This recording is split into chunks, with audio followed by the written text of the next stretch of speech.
Assalamualaikum warahmatullahi wabarakatuh. Tabi pun. Perkenalkan nama saya Devina Kirana Putri dari SMP Negeri 1 Merbo Mataram, peserta Lomba Mendongeng Bulan Bahasa Kabupaten Lampung Selatan. Saya akan menceritakan dongeng yang berjudul Timun Mas.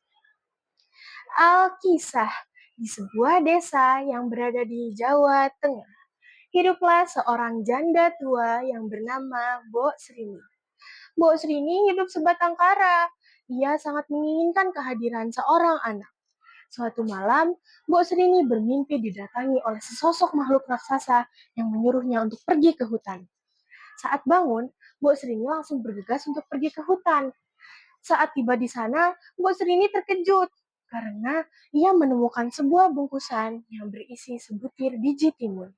Tanpa ia sadari, sesosok makhluk raksasa muncul di hadapannya. Mbok Srini pun ketakutan. Ampun Tuan raksasa, jangan makan aku. Aku masih ingin hidup. Ho ho ho ho, aku tidak akan memakanmu wanita tua. Bukankah kau menginginkan kehadiran seorang anak? Maka sekarang, tanamlah biji itu. Kelak, kau akan mendapatkan seorang anak perempuan. Tapi ingat, kau harus mengembalikannya kepadaku saat anak itu sudah dewasa. Karena aku akan menjadikannya sebagai santapanku. Mbok Serini pun setuju. Ia pun pulang, lalu mulai menanam biji itu di ladangnya. 2 bulan kemudian, timun itu tumbuh dengan sangat baik. Tapi teman-teman, timun itu berbeda dari timun yang lainnya. Karena ia memiliki warna emas dan ukuran yang sangat besar. Saat matang, Mbok Serini memetik dan membelahnya.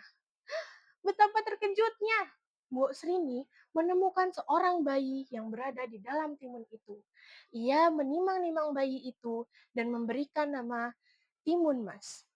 Mbok Srini merawat dan mendidik Timun Mas dengan sangat baik. Hingga hari yang dinantikan pun tiba.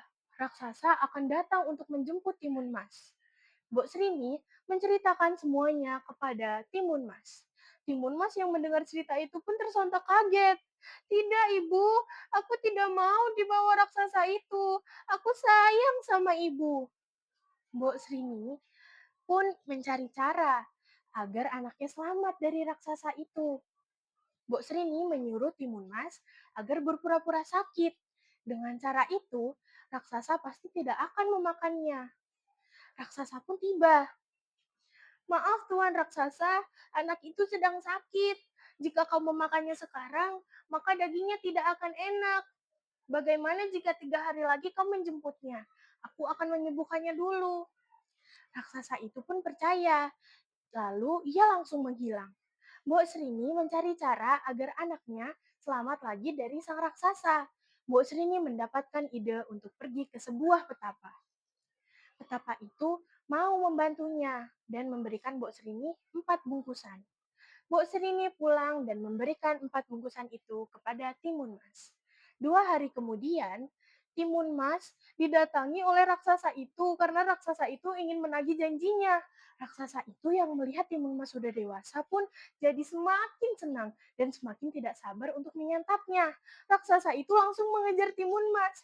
Timun Mas pun lari dengan secepat-cepatnya. Saat sudah mulai jauh, Timun Mas mulai kelelahan. Tapi raksasa itu sudah semakin dekat. Karena tidak ada cara lain, Timun Mas mulai mengeluarkan bungkusan yang pertama yang berisi biji timun.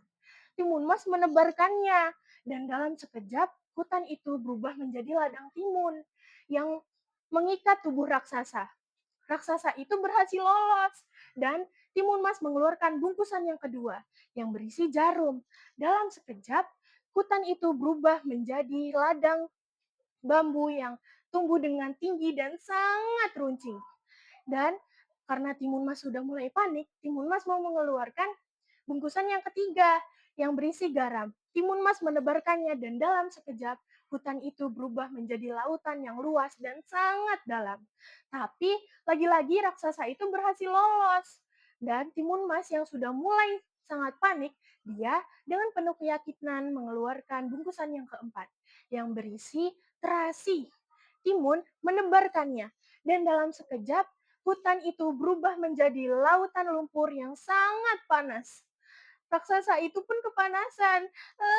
Apa ini? Tolong, tolong, panas! Raksasa itu pun akhirnya tenggelam dan mati.